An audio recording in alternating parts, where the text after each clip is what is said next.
Hello everyone, I hope you're doing well. Today I'm going to show you how to make a waterfall book. To make the waterfall book, you will need 3 sheets of paper, a stapler.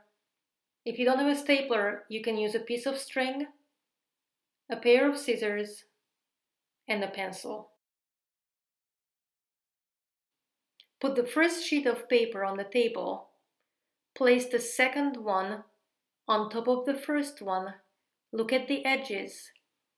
The edge is going to be about 1 finger width or 1.5 centimeters further up from the first sheet. Now place the third one on the top, and the edge is also going to be about 1.5 centimeters further up. So the 3 sheets are stacked and staggered. Now place your hand in the middle of the paper to hold it down and fold it over carefully so it stays together. And make sure that the edge on the top that you folded back is also going to be about 1 finger width or 1.5 centimeters apart from the last one. Now you can take your scissors and run it through the fold to make sure that it's nice and flat. Your waterfall book is almost ready now. All you need to do is staple the top together to make sure that the pages don't fall out.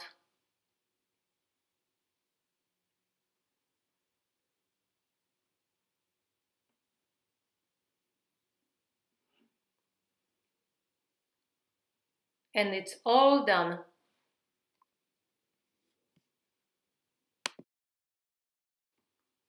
If you don't have a stapler, or maybe you just want to try something different, you can get a piece of string, a pencil, and a pair of scissors to finish your book.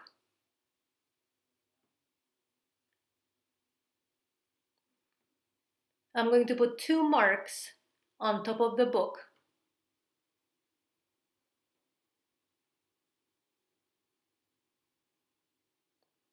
They look like letter V.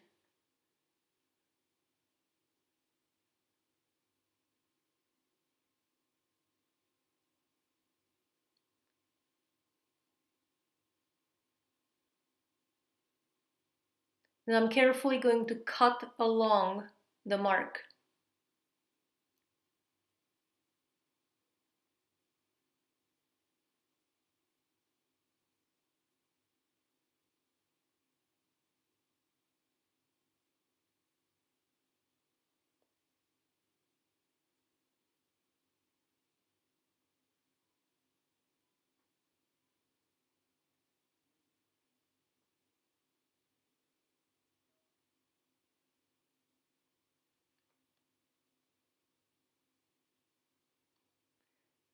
Now I'm going to slide my finger through the middle and open it up.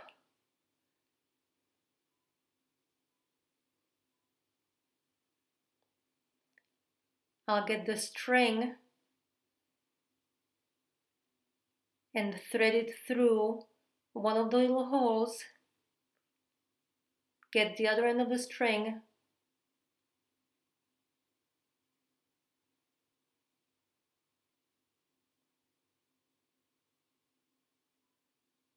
and now I can tie it on top of the book.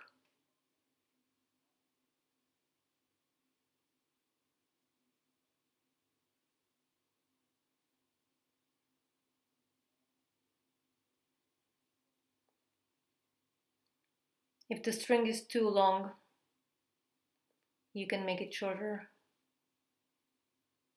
You could even use a ribbon to make it look nicer. And it's all done, and you did not need a stapler.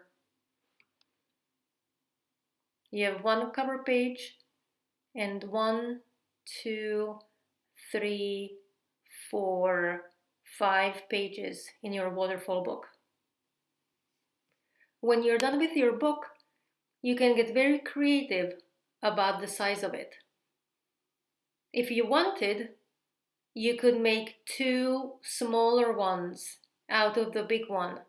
You could draw a line down the middle and cut it, or you might decide that you want a smaller book and a slightly bigger one.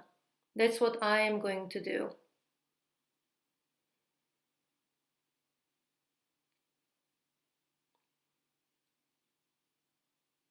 I don't have to worry that the pages will move because I already stapled the top, so they will stay in one place. And I will carefully cut along the line.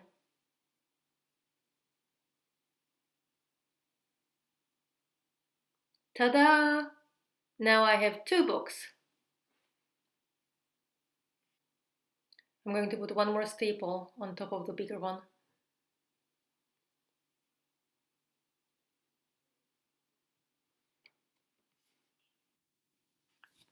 Today we made waterfall books in different sizes, and I'm sure that you will fill them up with all sorts of things. I can't wait to see them. If you need some ideas how to fill them up though, check out my next video.